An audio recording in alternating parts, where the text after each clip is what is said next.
Salvete discipuli, hodie spectatis lecturam secundam capitis viginti duo, the fifth declension. Hodie discemus, primum vocabula capitis duo et viginti, deinde grammaticam capitis. The fifth and final declension. I promise there are no more in this language. Primum discemus verba vocabulorum capitis duo et viginti. In hoc capite sunt quatuor verba, cerno, erripio, inquit, tollo. Primum verbum, cerno, cernere, crevi, cretum. Hostem ab amico cernere saepe difficile est. Quid significat cerno?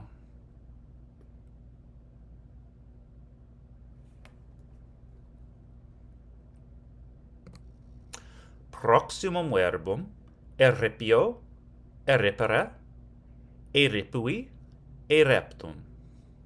Feminae, quarum navis eversa erat, a viris in nave rubra ex aqua eripiuntur.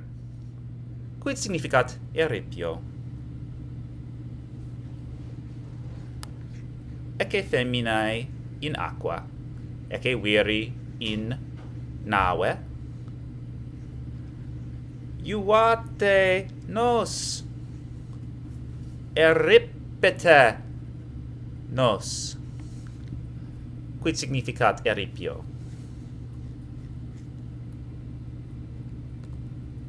Proximum verbum, inquit. Carthago, Cato inquit, deleri debet. Quid significat inquit?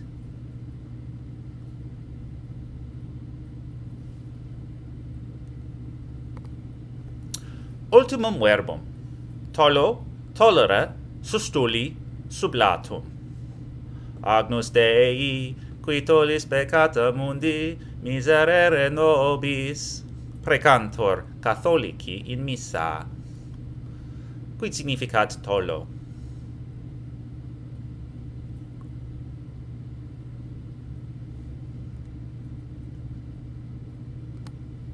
Nunc discemus nomina vocabulorum capitis viginti duo. In hoc capite sunt septem nomina: dies, ferrum, fides, ignis, modus, res, spes. Proximum nomen, dies, diei. Carpe diem, inquit Horatius poeta in carmine suo. Quid significat dies? Carpe diem.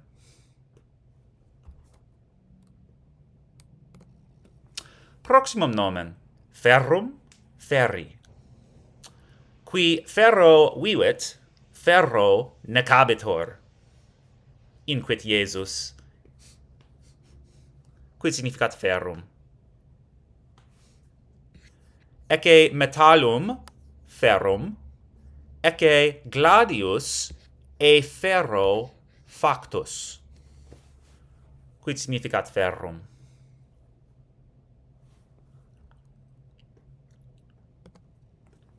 Proximum nomen, fides, fidei. Miles qui semper fidelis inquit, fidem in summa aestimatione habet. Quid significat fides? Ecce miles marinus, qui semper fidelis inquit. Quid significat fides? Proximum nomen, ignis, ignis. Ecce ignis. Ecce flamma ignis. Quid significat ignis? Est facile. Proximum nomen, modus, modi. Hic est modus, inquit Mandalorianus. Quid significat modus?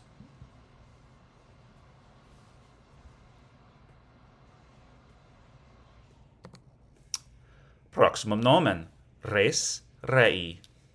A Lucretio Carmen philosophiae Epicuri, quod de rerum natura appellator, scriptum est. Quid significat res? De rerum natura.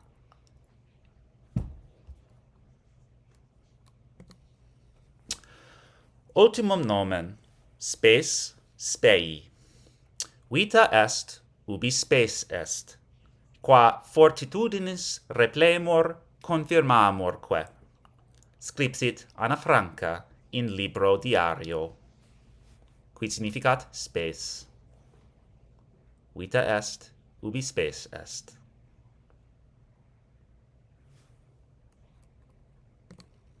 Nunc discemus adjectiva vocabulorum capitis viginti duo.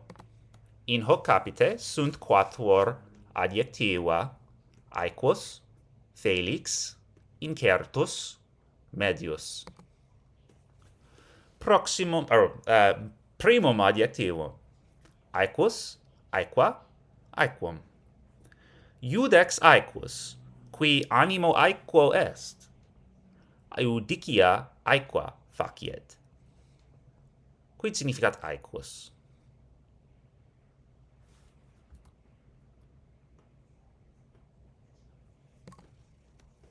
Proximum adjectivum: felix. Felicem diem natalem tibi. Quantos annos nunc habes? Quid significat felix? Felicem diem natalem tibi.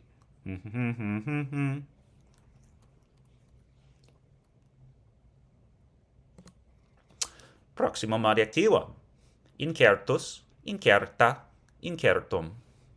Omnia sunt incerta, nisi mors.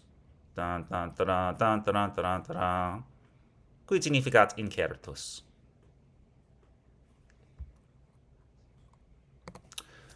Ultimum adjectivum: medius, media, medium. Scura a sinistra, stulti a dextra, hic in medio loco, tecum defixus sum, cecinit Steelers wheel. Quid significat medius? Sinistra, dextra, medio. Quid significat? Nunc discemus alias partes loquendae vocabulorum capitis duo et viginti. In hoc capite sunt duo adverbia et una praepositio. Adverbia quondam et protinus, praepositio ultra. Primum adverbium: quondam. Ille artifex nomine princeps quondam scitus. Quid significat quondam?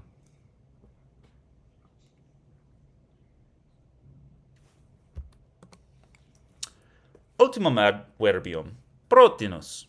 His diebus nemo manere amant, sed omnia protinus volunt. Quid significat protinus?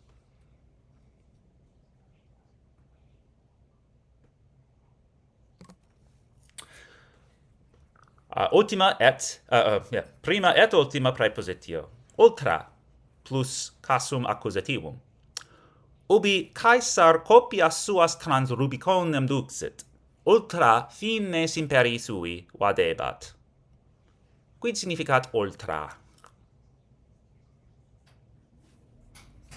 Ecce Iulius Caesar, ecce copiae suae,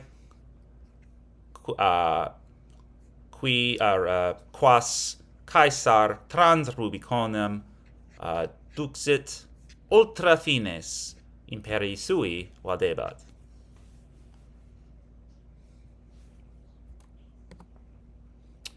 Okay, so today we are learning the fifth and final declension of Latin nouns, the fifth declension. I promise there are no more.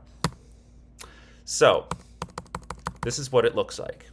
The fifth declension has the fewest nouns of any declension.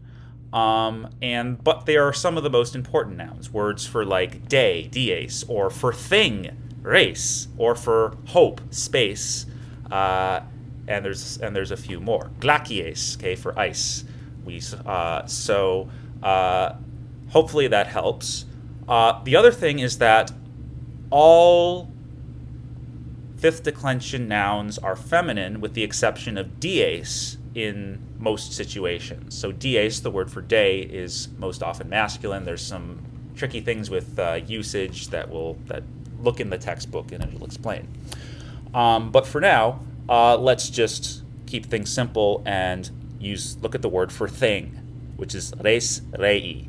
Okay, it's for thing, stuff, affair, business, what you will. Okay, and the Romans often combined the noun res with the adjective publica, which means public or for the people, of the people. Okay, so res publica means the thing of the people, or the people's thing, the people's business. Okay, the commonwealth, if you will. Okay, and so this is where we get the word republic, and this is what the Romans referred to their political kind of government and constitution as a thing of the people, a republic. Okay, so let's focus on the noun, of course. Okay, and you'll notice that res is a funny word because its stem is only the letter R. Okay, or a word like space, spei, the stem is only the letters sp. Okay, and the rest of the word is the ending for the fifth declension. Okay, so think again about how we associate declensions by certain vowels that we see a lot. Okay, so we see a lot of the letter A in the first, a lot of the letter O in the second, a lot of the letter I in the third, a lot of the letter U in the fourth, and so the kind of the characteristic vowel of the fifth declension is the letter E. We see it in all of its case endings. Okay. As you see, it follows some similar patterns to other declensions. So the nominative is always the wild card, so a long es. Okay, res. The genitive ends in a long I, just like the second declension, rei, okay, of the thing. Okay, or rei publicae, of the republic, of the commonwealth. Okay, dative is also an rei, okay, with a long I. So that can be a little confusing, but we do see the long I in the dative singular for the third and fourth declension. Okay, rei publicae, for the republic, for the commonwealth. The accusative singular is rem publicam. Okay, so we see that letter M in the accusative singular across the board. Okay, ablative singular, re publica. Okay, it's just a long vowel. Okay, we've seen that in other declensions, like the first declension and the fourth declension. And then the vocative, just like the third and fourth declension, is identical to the nominative, res publica. Okay, let's look at the plural. And this is where things get a little maddening, because you'll notice that the nominative plural is identical to the nominative singular. And just like the third and fourth declension, the nominative plural is also identical to the accusative plural, which, by rule of all declensions, is also identical to the vocative plural, res publicae. Okay, so you'll just have to use context to figure out whether they're singular or plural. After that, okay, we have rerum, of the things. Okay, rerum publicarum, of the republics. Okay, so you see it ends in a long um, like the genitive plural of all other declensions. Okay, and also remember the genitive plural of the first declension, arum. Okay, the second declension, orum. Well, the fifth declension is erum. Okay, so it should look familiar. Okay, also notice the poem by Lucretius, De Rerum Natura. Okay, on the nature of things, on the nature of stuff, the universe, and everything. Dative plural, rebus, to or for the republics. Okay, so you remember the ibus endings for the dative and ablative plural in the third and fourth declension. Okay, well, here we have a long ebus, rebus. Okay, so that should look familiar. Okay, already discussed the accusative plural and already discussed the ablative plural because, again, in all 5 declensions, the dative plural and the ablative plural will look identical. Okay, and of course, by rule of all declensions, the vocative plural is always the same as the nominative plural. Okay, so hopefully this isn't too much of a hassle to learn, since again it follows a lot of patterns that we've seen from the other declensions. So hopefully that helped review with all of that. And now you know the etymology of republic. Okay, so that's it, and I will see you next time. Well, discipuli.